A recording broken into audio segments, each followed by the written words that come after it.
తిరుమల తిరుపతి దేవస్థానం ఏడు కొండల వెంకటేశ్వర స్వామి దర్శనం అంటే సామాన్యులకి పండగ. ఇక దర్శనం ఒక 3 గంటలు 4 గంటల్లో కనుక దర్శనం పూర్తయిందంటే అసలు అద్భుతం. వేసవి సెలవుల్లో స్కూల్స్ సెలవులు ఇచ్చిన తర్వాత మరలా స్కూల్స్ ఓపెన్ కాకముందు అనేక ఎగ్జామ్స్ రిజల్ట్ వచ్చిన తర్వాత పెద్ద ఎత్తున భక్తులు మే నెలలో జూన్ మొదటి 2 వారాల్లో దర్శనం చేసుకుంటూ ఉంటారు. ఇక ఈ సమయంలో దర్శనానికి 24 నుంచి 36 గంటల సమయం వెయిట్ చేయాల్సి వస్తుంది సాధారణ దర్శనాలు. అయితే ఇటీవల కాలంలో ఒక ప్రైవేట్ సంస్థ సహకారంతో తిరుమల తిరుపతి దేవస్థానం ఆర్టిఫిషియల్ ఇంటెలిజెన్స్ ప్రవేశపెట్టింది.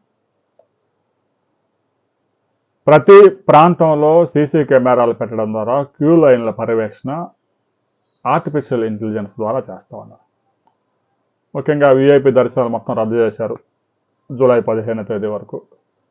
ఇక ఆ దర్శనాలు లేవు కాబట్టి సాధారణ భక్తులకి పెద్దపీట వేశారు. సహజంగా తిరుమలలో ప్రతిరోజు 74,000 నుంచి 75,000 వరకు దర్శనాలకి కెపాసిటీ ఉంది. ఇంకా అంతకంటే దర్శనాలు సాధారణ దర్శనాలు కావు.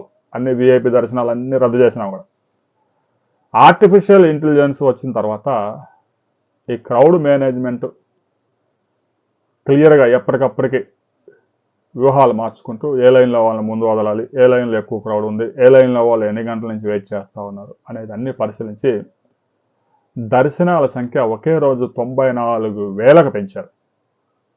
తిరుమల చరిత్రలోనే రికార్డు. అది 1,00,000 మంది కూడా దాటే అవకాశం ఉంది. ఆర్టిఫిషియల్ ఇంటెలిజెన్స్ పెట్టినప్పుడు చాలామంది విమర్శలు కూడా చేశారు, ఇప్పటికే సీసీ కెమెరాలు ఉన్నాయి కదా అని.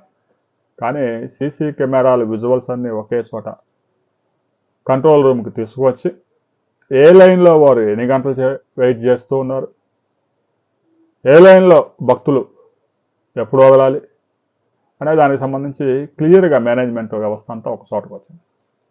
దాంతో దర్శనాలు వేగంగా జరుగుతూ ఉన్నాయి.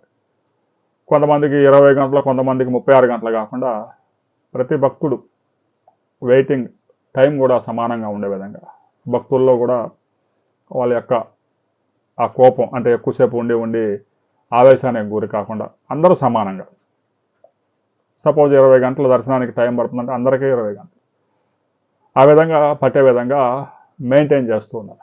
ఆర్టిఫిషియల్ ఇంటెలిజెన్స్ ఫలితాలు ఇస్తుందనేది స్పష్టమైపోయింది. రాబోయే రోజుల్లో దర్శనాల సంఖ్య 1,00,000 దాటినా కూడా మనం ఆశ్చర్యపడాల్సిన పని లేదు. తిరుమలలో మీరు కనుక దర్శనాలు చేసుకుంటే అక్కడ సిబ్బంది ప్రవర్తన ఎలా ఉంది, సదుపాయాలు ఎలా ఉన్నాయి, భక్తుల పట్ల ప్రవర్తన ఎలా ఉంది అనే విషయాన్ని ప్రతి ఒక్కరూ కామెంట్ చేయండి.